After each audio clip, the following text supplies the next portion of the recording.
Hai semua, kembali lagi dalam Top 5 Spotlight di M-Star. Jom kita intai 5 berita hiburan paling hit sepanjang minggu ini. Berada di tangga kelima adalah berita gembira pelakon Nafis Muazzah bergelar suami kepada ahli perniagaan Diana Omar pada 2 Januari lalu. Cerita Nafis, dia sepatutnya bernikah pada Ogos lalu namun terpaksa ditangguhkan pada Disember. Namun menjelang Disember, majlis hari bahagianya terpaksa ditunda lagi akibat pandemik COVID-19.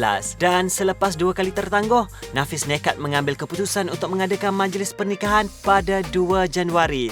Tahniah Nafis dan isteri. Seterusnya di tangga keempat adalah kisah mencuit hati anak kembar Datin Sri Zizi Izzat yang panjat pagar sebab tak nak masuk ke kelas.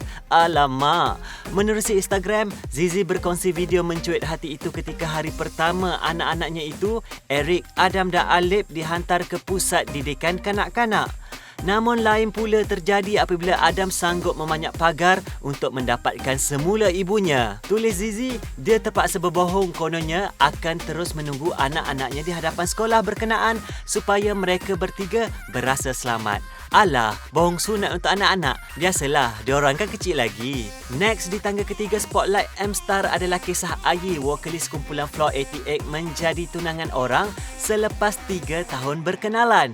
Majlis yang berlangsung pada 2 Januari lalu di Lanai Anggun Eco Sky Kuala Lumpur berjalan dengan meriah mengikut prosedur operasi standard. Wah, nampak macam majlis kahwin dah. Cerita Ayi, dia berkenalan dengan tunangnya Tasha Awi di kedai makan selepas pulang daripada menghadiri sebuah acara hiburan 3 tahun lalu. Wah, kenal kat kedai makan je babe. Tambah Ayi, wajah manis dan mata tajam Tasha ni membuatkan dia terpikat. Alalalala, sweet betul. Tak sabar rasanya nak makan nasi minyak Ayi yang katanya dalam tahun ini juga. Tahniah Ayi dan Tasha.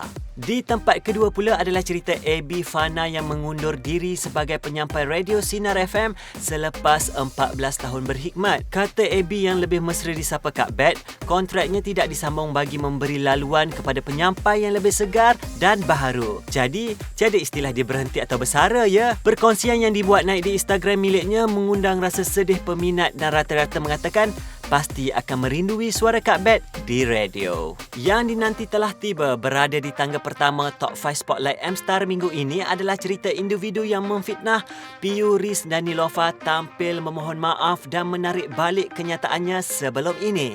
Dikenali sebagai Syamira Safia, dia mengakui mengeluarkan kenyataan berunsur fitnah di Twitter pada 26 Disember lalu tanpa sebarang kesahihan. Dalam kenyataan terbukanya, dia memohon maaf kepada semua pihak, terutamanya Nilofa serta pembantu peribadi dan akan pastikan perkara ini tidak akan berulang lagi untuk masa hadapan. Susulan itu, Nilofa dan Piyu Riz pun dah maafkan dia. Sebelum ini, Syamira mendakwa Nilofa sudah pun bernikah secara senyap-senyap di Kelantan selain usahawan itu terkena buatan minyak pengasih. Okey guys, kita kena ambil iktibar daripada hal ini. Fitnah bukan boleh dibuat main-main. Silap hari bulan, bergari tangan. Ini saja 5 berita hiburan paling hit sepanjang minggu ini. Seperti biasa, terus layari www.mstar.com.my atau download aplikasi M-Star secara percuma di Android Play Store dan Apple App Store.